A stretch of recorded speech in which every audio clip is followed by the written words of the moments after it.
do amor possa nos envolver em suas vibrações de paz. Logo após a crucificação de Jesus, conforme ele havia prometido aos seus seguidores, ele retornou dentre os mortos, comprovando a imortalidade da alma. E durante 50 dias permaneceu com aqueles que eram seus apóstolos, para dar-lhes as últimas lições, preparar a fim de que eles pudessem continuar a divulgação do seu evangelho. Apareceu a primeira vez a Maria de Magdala, a ex-meretriz, que havia transformado a sua vida através do testemunho de amor. Aos 2 discípulos na estrada de Emaús, aos 11 apóstolos, no cenáculo em Betânia, em Cafarnaum e em tantas outras cidades. No 50º dia que a Igreja Católica Apostólica Romana comemora como dia de Pentecostes, Jesus aparece em Jerusalém, naquele dia de céu azul, tarde calma, quando ele ressurge e aparece aos 500 da Galileia. Ali estavam presentes os seus apóstolos, os 11, já que Judas Iscariotes havia suicidado. E aureolado de luz, Jesus, abrindo a sua boca, vai fazer um dos mais belos discursos, que depois do Sermão da Montanha é aquele que contém os maiores ensinamentos. Ide pregai, levai a minha mensagem a todos os povos, e onde se fizer necessário. Expulsai os demônios, limpai os leprosos, devolvei vida àqueles que são tidos como mortos. Dai de graça o que de graça recebestes. Não levai convosco nem ouro, nem prata e nem bronze, nem 2 túnicas, nem 2 alforjes, somente o necessário para o caminho. Quando chegardes a uma cidade, procurai uma casa digna para vos hospedar. Mas se por acaso aquela casa nem a cidade vos receber, batei ali o pó das vossas sandálias e segui adiante. Porque eu vos envio como ovelhas em meio aos lobos. Sede prudentes como as serpentes e mansos como as pombas. Os homens vos perseguirão, vos açoitarão por mim e por minha causa. Mas eu vos digo que eles podem matar o corpo, mas não podem matar a alma.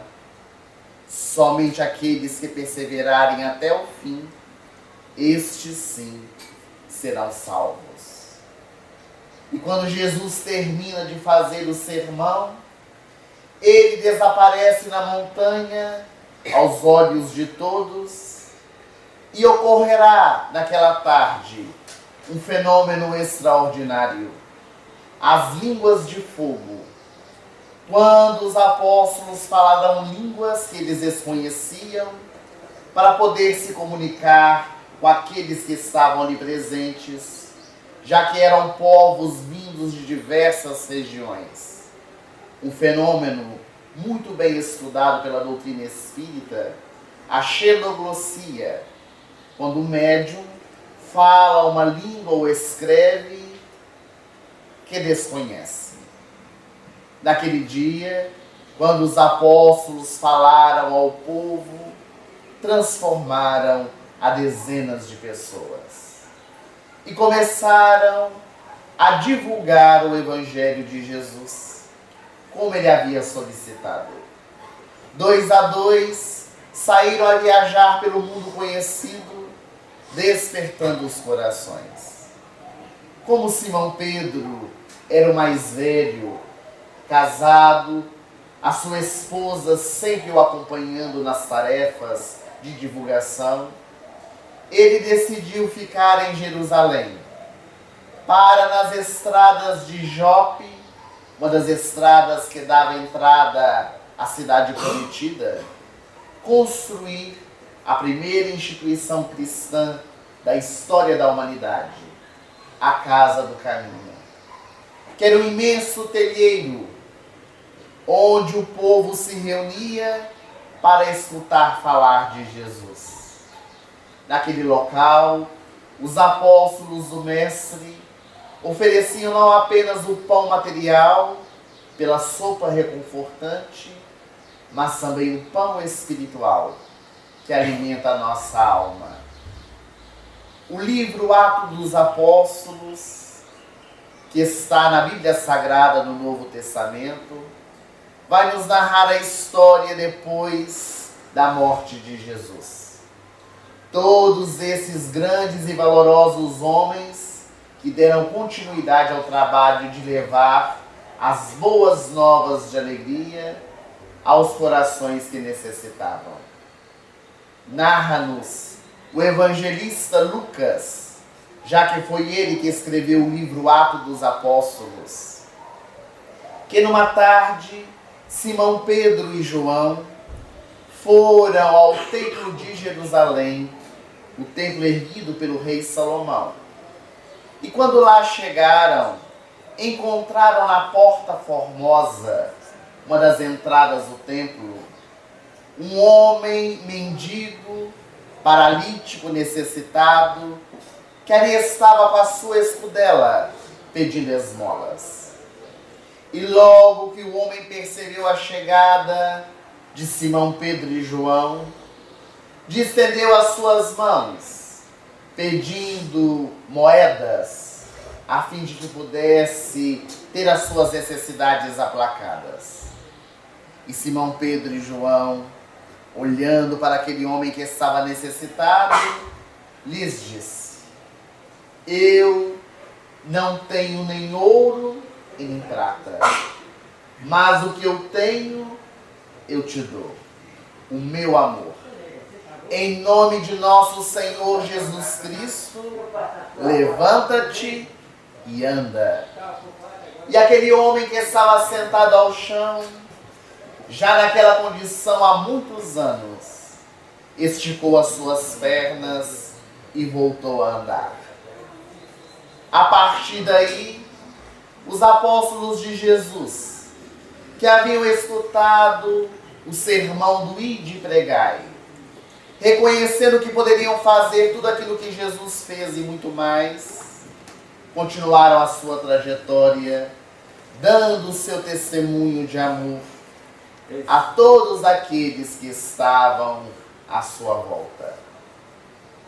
Mas Simão Pedro, como todos os outros apóstolos, também tinha as suas debilidades, os seus tormentos interiores. Porque muitas vezes nós acreditamos que para divulgar as boas novas do Evangelho é necessário que sejamos perfeitos. E em verdade a perfeição não existe. A perfeição absoluta está nas mãos de Deus. E a perfeição relativa, que é aquela que nós vamos atingir somente no transcorrer dos tempos. É através do nosso esforço, da nossa vontade, que nós vamos aparando as nossas arestas, transformando os nossos vícios e as nossas imperfeições em qualidades e virtudes. Narra-nos o Espírito Irmão X, pela mediunidade de Francisco Cândido Xavier, que numa dessas manhãs de trabalho, Simão Pedro acordou um tanto quanto mal-humorado. Ele trazia o coração envolto numa tristeza, estava de mal com a vida.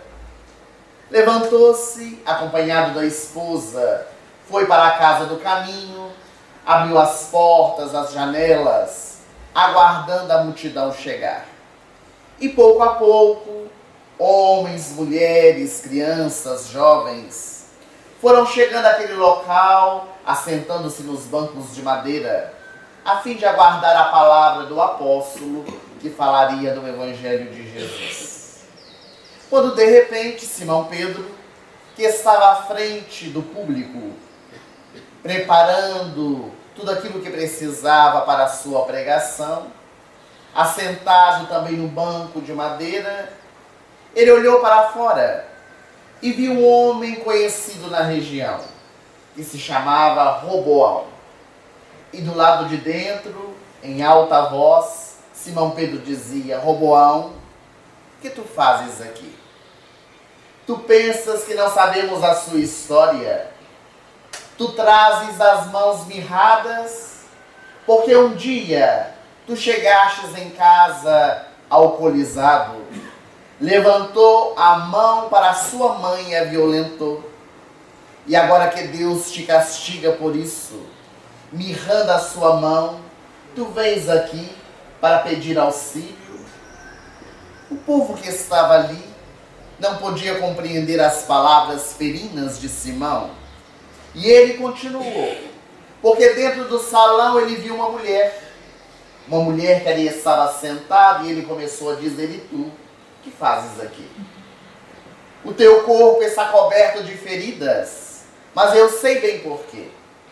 Eu te vi muitas vezes na praça em Jerusalém, zombando e rindo dos escravos que eram chicoteados até a morte. E agora que teu corpo é marcado pelas feridas vivas, tu vens aqui para buscar consolo? E Simão Pedro foi apontando um a um dentro do imenso salão, falando palavras amargas, e o povo sem entender o que estava acontecendo. Quando ele notou que já era hora de iniciar o seu discurso, levantou-se e foi falar do amor, foi falar do perdão, foi falar da caridade. Logo após o seu sermão, distribuiu a sopa e durante todo o dia atendeu a dezenas de pessoas. Muito cansado, mal-humorado, ele desejava que o dia acabasse logo. E logo quando a tarde caiu e a noite já chegava, Simão Pedro foi fechando janelas, portas da casa do caminho, já que todos já haviam se ido. Apagava as velas que iluminavam o local.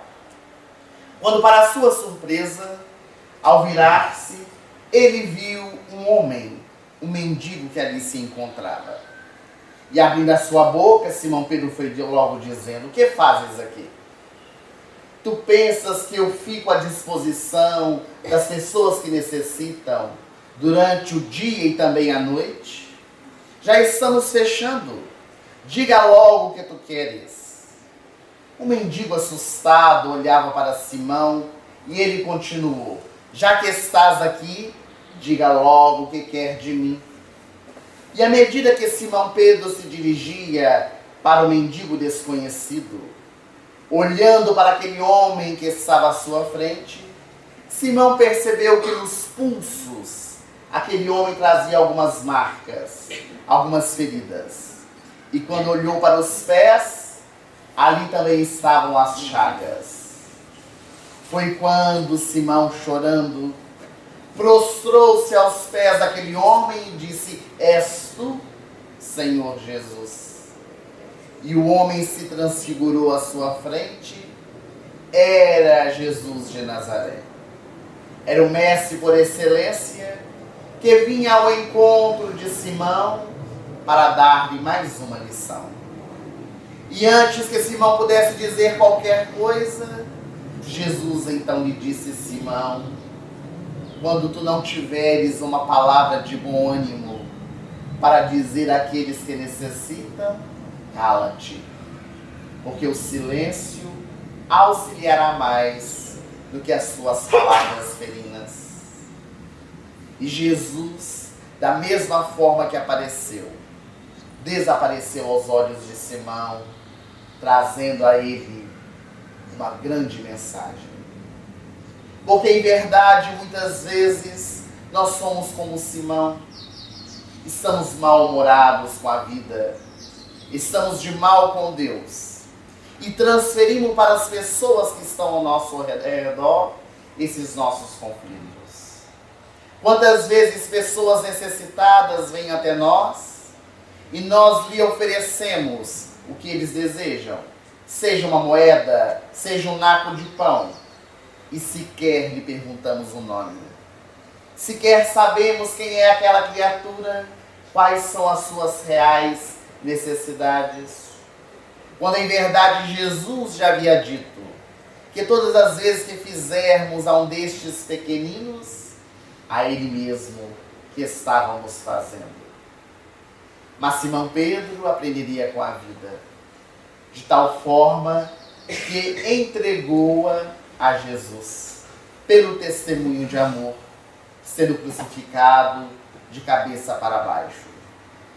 Mas ao falarmos do ide e pregai, da importância da divulgação do Evangelho de Jesus, com as diretrizes que ele nos ofereceu no sermão do dia de Pentecostes, nós não podemos nos esquecer de uma figura extraordinária do Evangelho, que foi o responsável pela maior divulgação do Evangelho depois do próprio Jesus.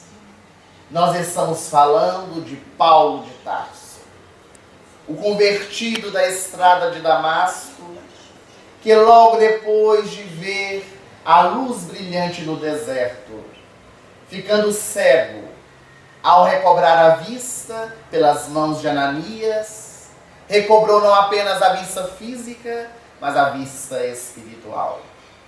E compreendendo a sua tarefa aqui na terra, a sua missão, ele foi e junto de Prisca e Áquila, durante 4 anos consecutivos, ele vai estudar o que já havia sido escrito a respeito de Jesus pelos seus seguidores, preparando-se para as atividades de divulgação.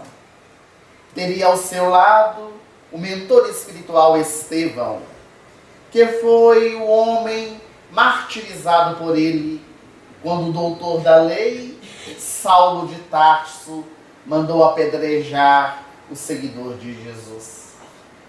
E agora, no mundo espiritual, Estevão e Abigail, a noiva de Saulo de Tarso, agora Paulo, iriam auxiliá-lo para ele realizar a tarefa aqui na terra. Abigail, certa ocasião dentro de uma caverna, iria trazer para ele diretrizes de trabalho em consonância com o Evangelho de Jesus. Ama, trabalha, espera e perdoa. Seriam os 4 pilares que ele deveria desenvolver dentro do seu coração. De perseguidor, ele passou a ser perseguido. E andou, segundo os historiadores, mais de 20.000 quilômetros a pé, a metade da linha do Equador, levando a mensagem onde quer que fosse chamado. Porque Paulo de Tarso entendeu que a mensagem de Jesus, ela deveria ser levada a todos os povos, não apenas aos judeus, que era considerado o povo escolhido, mas também aos gentios, e por isso chamado o apóstolo dos gentios. Embora Paulo de Tarso não estivesse no sermão Ide e Pregai, todas aquelas premissas trazidas por Jesus seriam colocadas em prática por ele no seu dia a dia. O seu maior sonho era um dia visitar Atenas, a cidade onde viveu os grandes filósofos e pensadores como Sócrates, Platão, Aristóteles.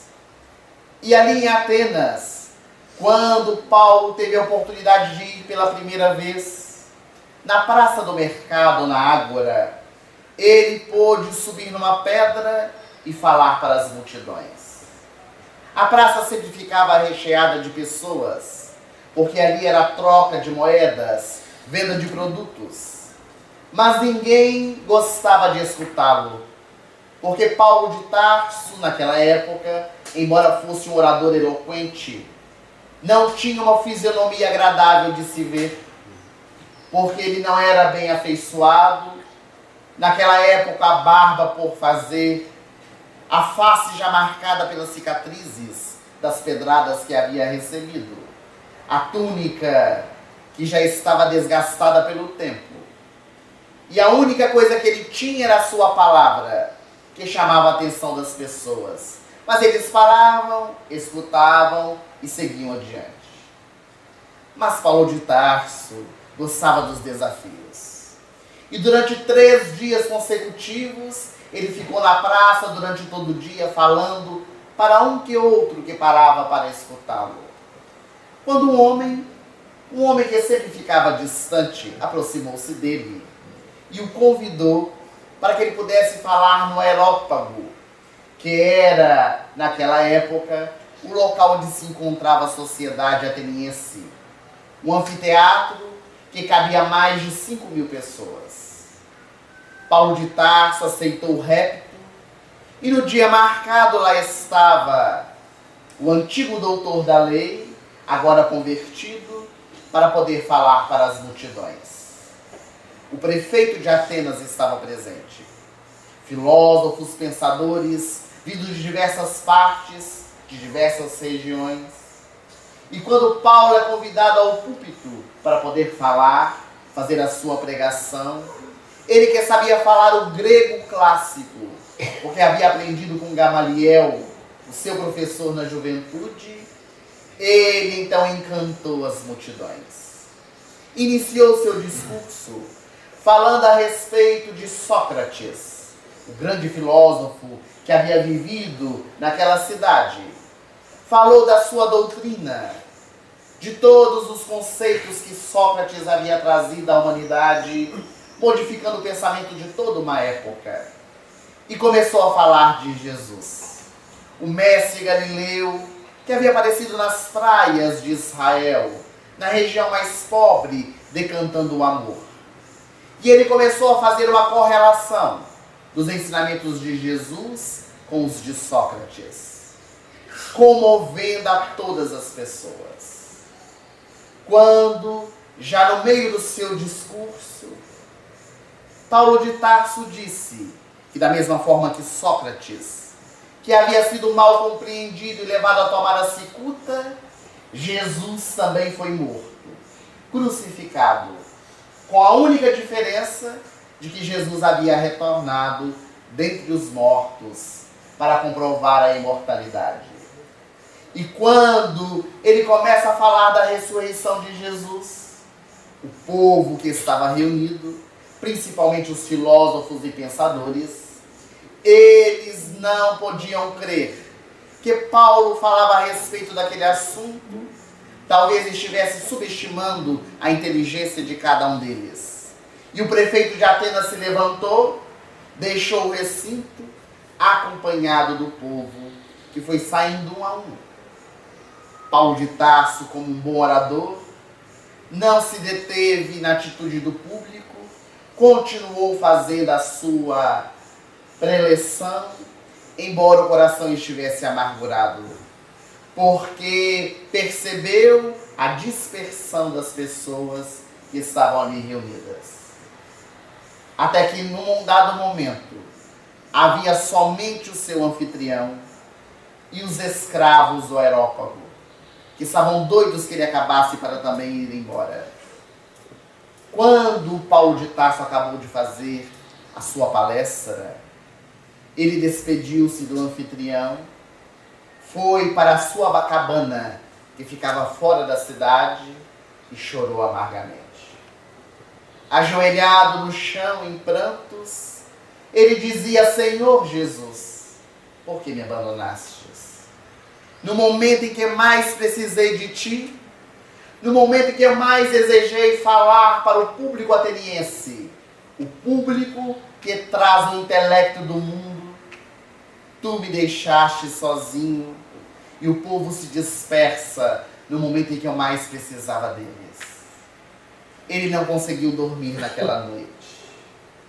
E quando o dia amanheceu, alguém chamava do lado de fora da barraca. Quando ele abriu, era Timóteo, o jovem de Corinto, que convidava Paulo de Tarso para ir à sua cidade para falar para os coríntios a respeito do Evangelho. Naquele dia, Paulo de Tarso então bateu o pó das suas sandálias, como havia ensinado Jesus, e foi seguir o seu caminho para levar a mensagem àqueles que realmente desejavam. Quantas vezes a nossa caminhada, seja junto dos nossos familiares, seja junto dos nossos amigos, ou mesmo dos conhecidos, nós desejamos que eles entendam a respeito da doutrina espírita, que eles modifiquem o seu modo de pensar, mas em verdade, cada um tem o seu tempo. E nós precisamos respeitar a opinião de cada criatura, porque em verdade não existe a melhor religião. A melhor religião é aquela que nos traz respostas. Se para nós espíritas o Espiritismo respondeu aos nossos questionamentos interiores, o Espiritismo será a melhor religião para cada um de nós.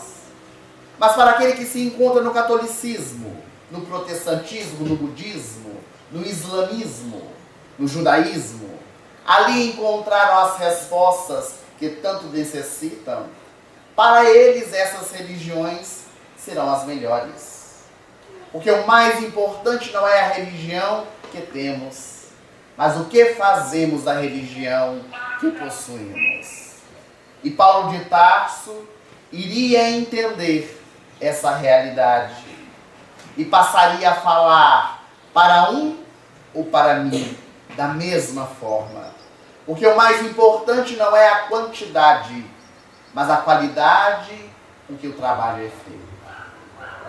Se nós dermos um salto quântico na história e chegarmos ao século XIX, quando em Paris surge a doutrina espírita, nós vamos encontrar o nosso codificador Allan Kardec, desde sempre preocupado com a divulgação da doutrina espírita, que traz de volta o Espiritismo, o Evangelho de Jesus, aos nossos corações.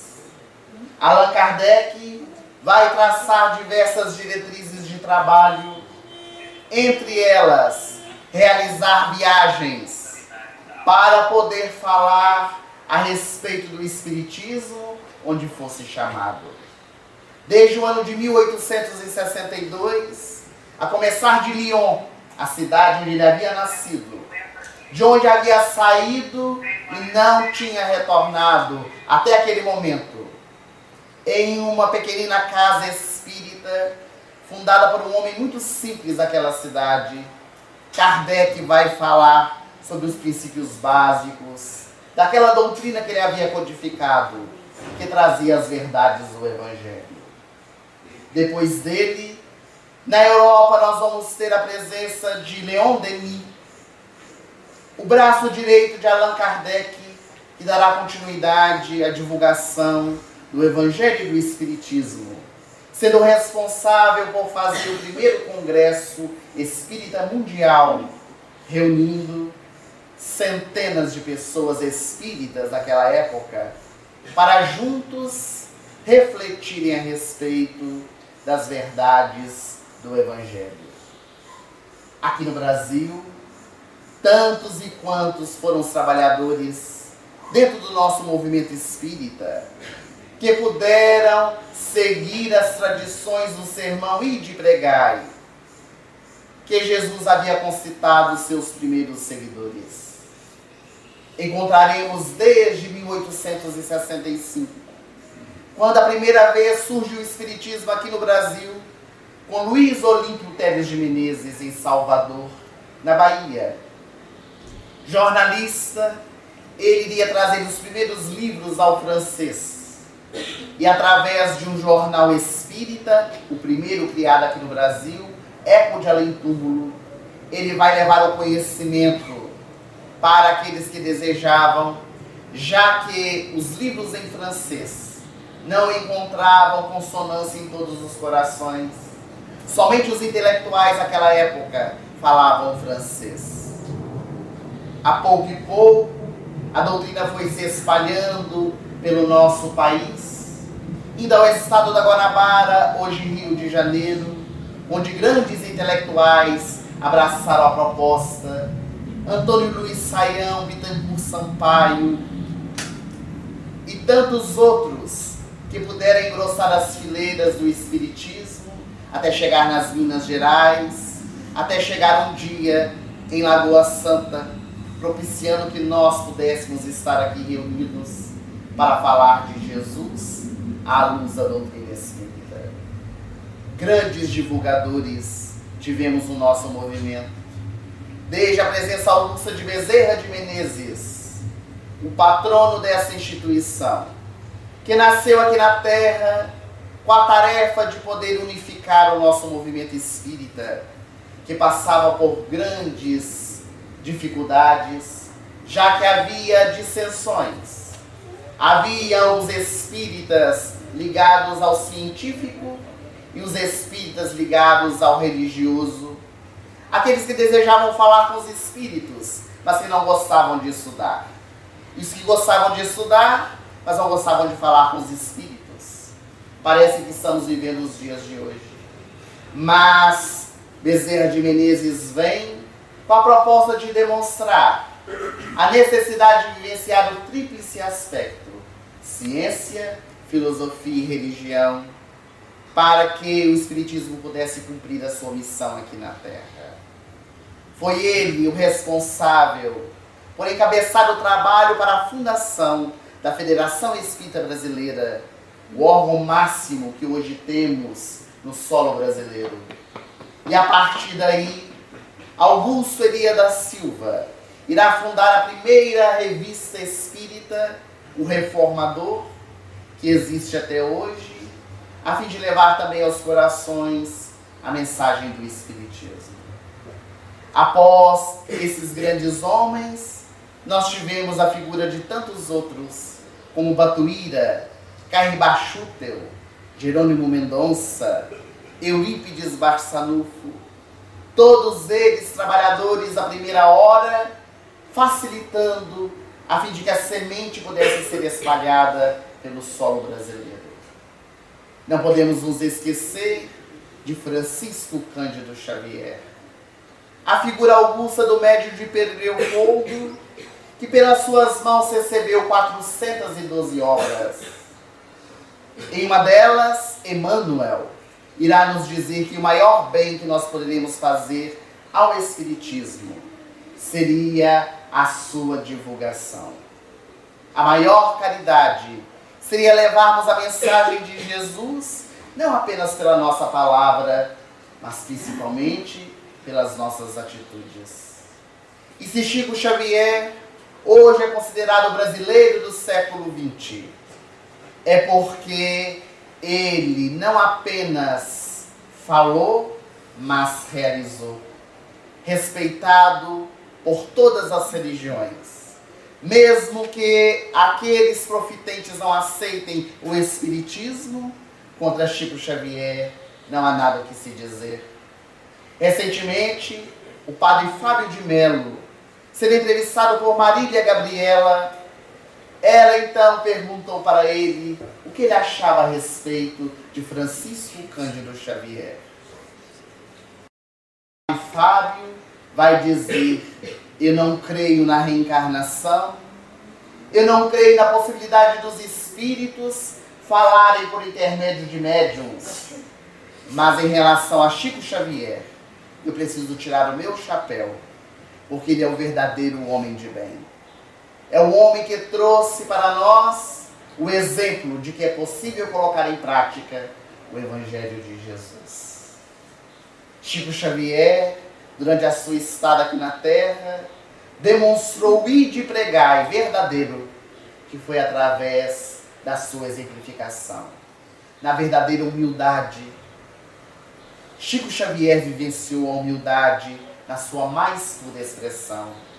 Pessoas vinham beijar as suas mãos e ele também beijava as dela.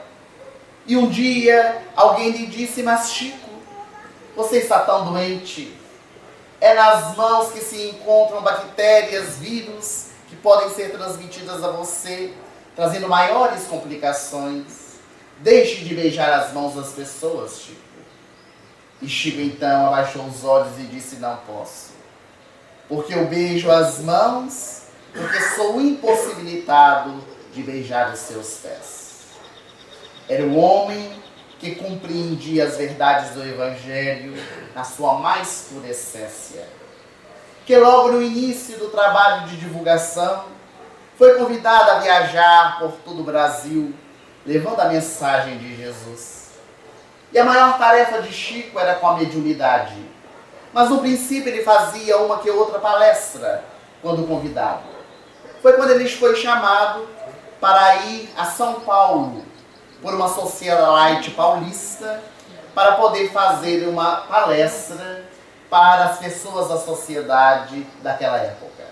Eram médicos, advogados, intelectuais, políticos que foram convidados a estar naquele local. Chico Xavier deu entrada ao auditório, muito simples. Ele trajava um paletó surrado, mas muito bem limpo, a boina na cabeça, assumiu o lugar de destaque à mesa, quando foi convidado a fazer a sua conferência. Ele falou, comoveu o povo que estava presente, e ao final da sua palestra, a anfitriã aproximou-se dele e o convidou para um jantar em sua casa. Ele disse que no dia seguinte viajaria pela manhã. Na época ele morava ainda em Pedro Leopoldo, naqueles tempos, viagens muito longas, difíceis. E ela disse: será muito rápido, Chico, é um encontro bem informal. E diante da insistência dela, para não fazer desfeita, ele aceitou o convite e foi com os amigos para a casa daquela senhora que morava no Morumbi, já que era uma socialite paulista. Narra Chico que ele nunca esteve numa casa tão chique como aquela. O táxi entrou pelos imensos jardins, chegou de frente à mansão, aquelas escadarias de mármore que davam entrada à rica casa. Ele subiu acompanhado dos amigos e quando chegou à porta de entrada estava um mordomo aguardando. Pegou a sua boina, pegou o seu paletó, ele entrou e quando chegou na sala de jantar, ele percebeu que todas aquelas pessoas que estavam na sua palestra lá estavam para jantar com ele. Era uma mesa imensa que sumia à sua frente, os convidados já estavam assentados, a anfitriã também, e a cabeceira, o local de destaque para que Chico pudesse se assentar. Ele, um tanto ressabiado, foi ao encontro dela, todos receberam de pé Chico, e ele, quando foi se assentar, olhou para a mesa e foi tomado de susto, porque haviam diversos pratos, diversos talheres, diversos copos e taças. Para que tanto? Ele estava acostumado com o prato esmaltado, a colher recurvada da sua casa. Assentou-se e não sabia como se comportar. E ele havia escutado alguém dizer, nessas coisas que nós criamos dentro da sociedade de etiqueta, que quando nós não sabemos nos comportar à mesa, nós fazemos tudo o que o anfitrião faz, imitamos o anfitrião. E assim ele fez. Ela deu sinal para que os garçons entrassem.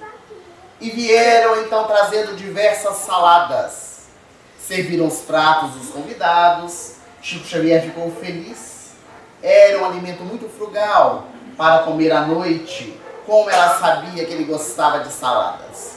Ele comeu, estava deliciosa a salada. E quando o prato estava vazio, ela abaixou-se e perguntou ao Chico: você quer mais um pouquinho, Chico? E ele disse: quero, está muito boa a salada. Ela fez sinal, o garçom veio, serviu para ele a salada novamente, e ele achou muito estranho, porque nenhum dos convidados havia repetido a salada. Será que eles não haviam gostado, somente ele? Ele comeu o segundo prato de salada, já estava um tanto quanto satisfeito, E a voz doce da anfitriã perguntou: você quer mais um pouquinho, Chico? Estava tão boa a salada. Será que ele ia perder a oportunidade de repetir pela terceira vez? E ele disse: vou aceitar mais um pouquinho. E o garçom então serviu pela terceira vez o seu prato. Ele comeu a salada, agora estava muito satisfeito. O seu jantar já havia sido servido. Quando ela fez sinal e os garçons entraram, tiraram os pratos sujos e debaixo havia um prato maior, todo limpo. Chico olhou, achou estranho. E ela disse: agora, Chico, é o prato principal, porque a salada foi a entrada do jantar. Então vieram as carnes, as massas, que foram servidas no prato do Chico.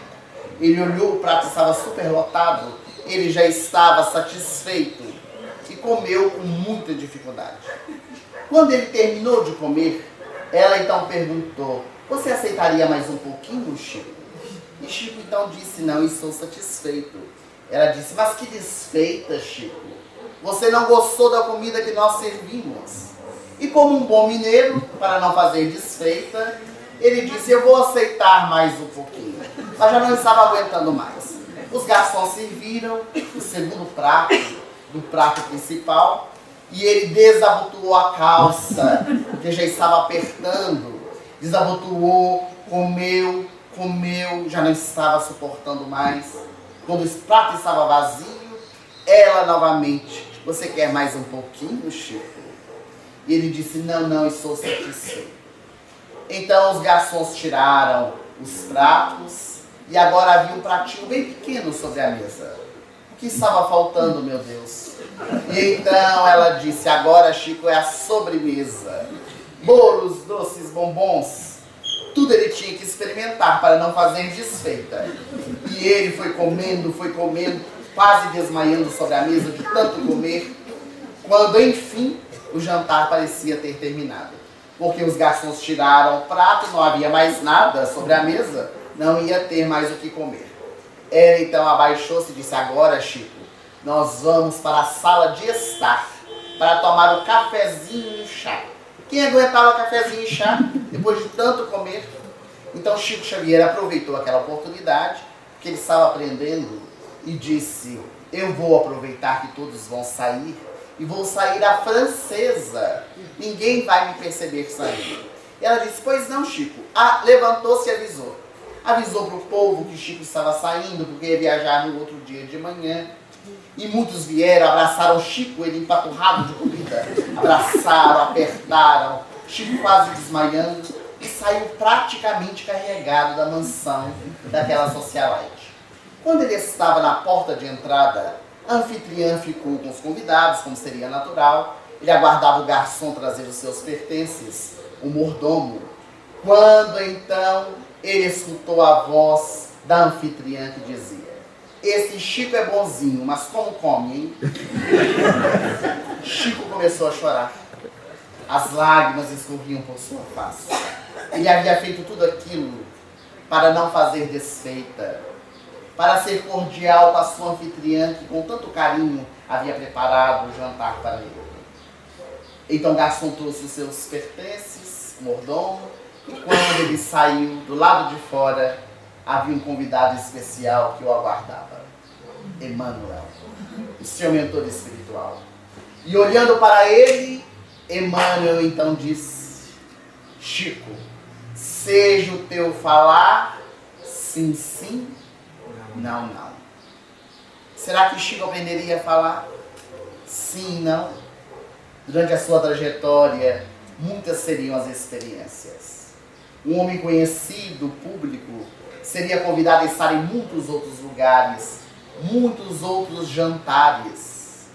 E ele foi convidado a um outro muito especial, em Pedro Leopoldo, pela dona Josefina, uma frequentadora da instituição, que tinha o maior sonho, que Chico fosse à sua casa jantar.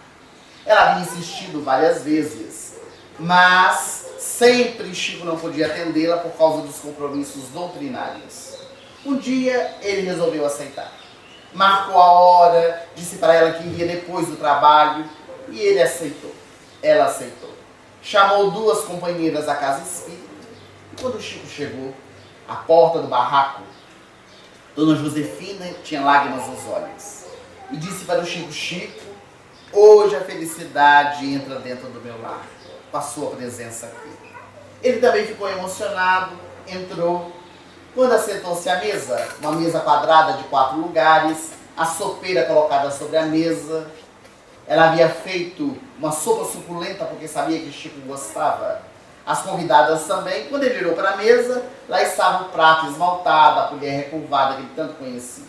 Sentou-se, ela serviu a sopa que estava fumegante e ele passou a soprar, a tomar as colheradas, conversar com as pessoas presentes. Ele adorava contar os causos e foi contando as suas histórias, quando de repente ele viu dentro do prato uma coisa muito estranha. Não sabia o que era. Mexeu com a colher, era uma baratinha, daquelas baratinhas pretas que nós temos dentro de casa. Quando ele viu a barata, no mesmo instante, ele lembrou-se de Emmanuel. Seja o teu falar, se ensina ou não. Ele iria pedir um novo prato para a Dona Josefina.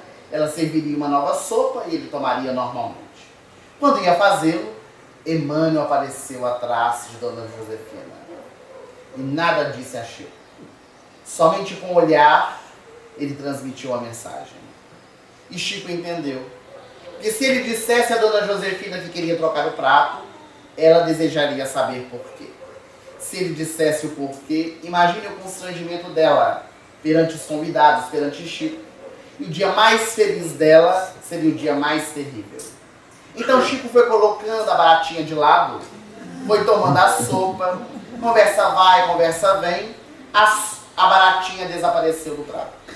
E até hoje não se sabe o que aconteceu, se o Chico engoliu a baratinha sem ver, ou se os espíritos desmaterializaram. O fato é que ele aprendeu a lição. E por isso tornou-se um grande servidor de Jesus e do nosso movimento espírita. Na atualidade, nós não podemos nos esquecer de Divaldo Pereira Franco, orador que tem viajado o Brasil e o mundo, levando a mensagem de Jesus onde nunca antes sobre o Espiritismo havia se falado. Em países muçulmanos, como na Turquia, por exemplo, ele esteve para falar para intelectuais a respeito do Espiritismo. Hoje, com mais de 85 anos de idade, mais de 12 mil conferências realizadas pelo mundo, ele tem cumprido a missão do Ide Pregai. Mas tudo vai iniciar na sua vida no ano de 1927, 47, quando ele estava com 20 anos de idade, visitando a cidade de Sergipe, a cidade de Aracaju, em Sergipe. Ele estava hospedado na casa de alguns amigos espíritas. Ele já havia conhecido o espiritismo, médium, sempre foi desde a infância, mas ainda não conhecia profundamente os postulados da doutrina. E então, conversa vai, conversa vem, os anfitriões convidaram para que ele pudesse fazer uma palestra naquela noite, falando sobre as suas experiências mediúnicas. Divaldo aceitou e ficou pensando o que iria falar para o público. Achou sobre a mesa uma revista, O Reformador. Pegou a revista, folheou e encontrou uma história narrada pelo irmão X, chamada A Lenda da Guerra. Ele leu, releu várias vezes para memorizar a história e estava tudo traçado para a sua palestra. À noite, quando chegou na instituição espírita, havia um imenso público, 6 pessoas. As pessoas estavam assentadas, Divaldo foi convidado depois da prece inicial a falar, e quando ele fez os cumprimentos iniciais, disse que contaria a história A Lenda da Guerra, psicografia de Francisco Cândido Xavier, pelo escrito Irmão X, ele esqueceu a história. Ficou um pouco desconcertado, e então ele lembrou que quando era criança, aprendeu na escola que ao memorizar alguma coisa, quando se esquece, volta novamente ao início. Ele fez os cumprimentos de novo, o povo achou estranho, disse que ia contar a história e não lembrou da história. Então ele disse, infelizmente não teremos conferência, porque eu não me lembro da história que vou contar. E assentou-se. O dirigente da instituição ficou desesperado, como seria natural. Como ele iria fazer? O povo estava para escutar a palestra, não ia ter palestra. Quando o dirigente pegou o evangelho para ler algum texto e fazer comentários, Divaldo viu no fundo do salão um espírito entrar. Estava vestido de terno, cabelo partido ao lado, de óculos. O espírito aproximou-se dele, pôs a mão no ombro e disse: levante-se, Divaldo, porque os servidores de Jesus devem sempre estar de pé. Eu sou Humberto de Campos. Vim falar por seu intermédio. Divaldo levantou-se, fez a palestra de 50 minutos. Quando ele terminou de fazer a palestra, o povo estava chorando. Divaldo foi assentar-se, o dirigente abraçou e disse: Divaldo, eu não sabia que você falava tão bem. Nem eu sabia. Mas amanhã você vai repetir. E avisou para o povo que Divaldo voltaria no dia seguinte para fazer outra palestra. No dia seguinte, Divaldo ficou em casa, passeou com seus anfitriões, estava tudo pronto para a noite. Quando chegou a noite, aquelas 6 pessoas transformaram-se em 300. Estava super lotado, todos queriam escutar o orador baiano. E quando ele assumiu, ficou procurando o espírito, que não estava ali. Ele tinha a carta na manga, a lenda da guerra. Fez os cumprimentos, disse que ia contar a história e como no dia seguinte não lembrou-se dela. O nervosismo, com tantas pessoas ali para escutá-lo. Então ele teve que ser muito sincero. E disse: ontem eu ia contar a lenda da guerra, me esqueci. Assentei, um espírito apareceu. Hoje eu não lembro nem da lenda da guerra e nem tem espírito algum. Está encerrada a conferência. Assentou-se. O povo ficou incomodado, o presidente ainda mais da instituição. E quando ele assentou-se, novamente o fenômeno ocorreu. O espírito Humberto de Campos lhe apareceu.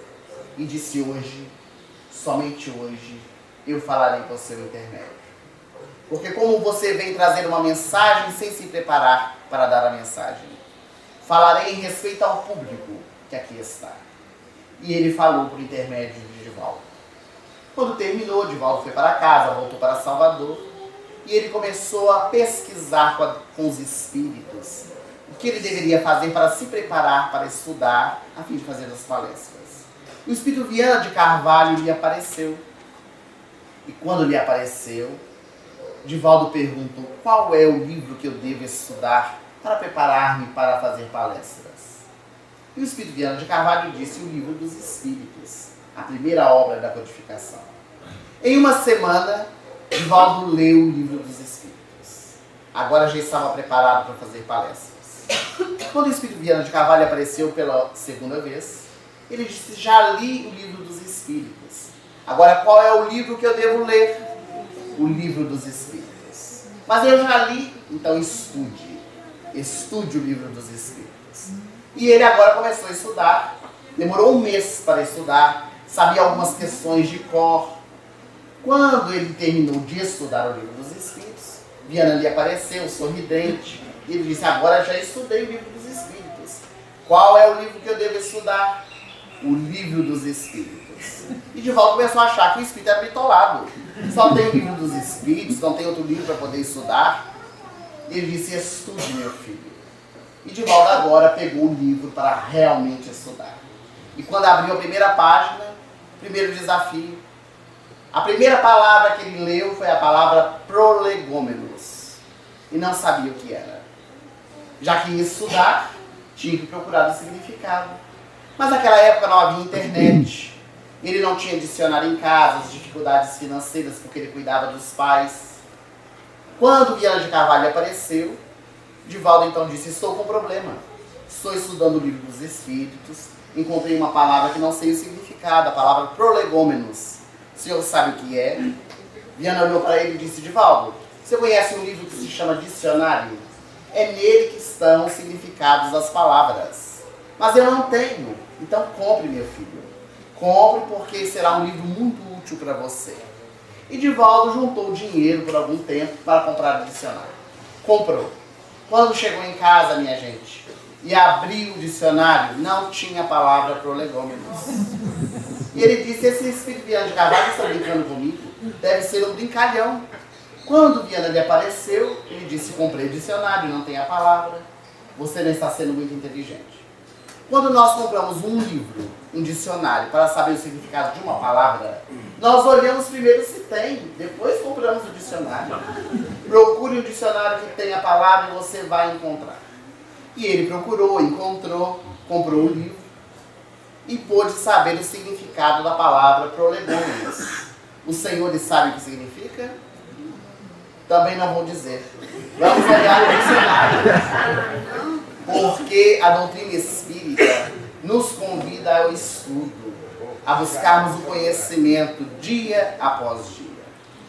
Ao falarmos sobre o ide pregar, essa mensagem que Jesus nos deixou há mais de 2000 anos, enquanto espíritas e cristãos, nós somos concitados a interiorizar dentro do nosso coração essa mensagem, a fim de poder brilhar a nossa luz, iluminando os caminhos, os nossos e daqueles que estão à nossa volta, dia após dia. Que nós possamos ser as verdadeiras testemunhas do Evangelho por onde quer que nós passemos. Que Jesus nos abençoe e nos fortaleça hoje e sempre. Muito obrigado.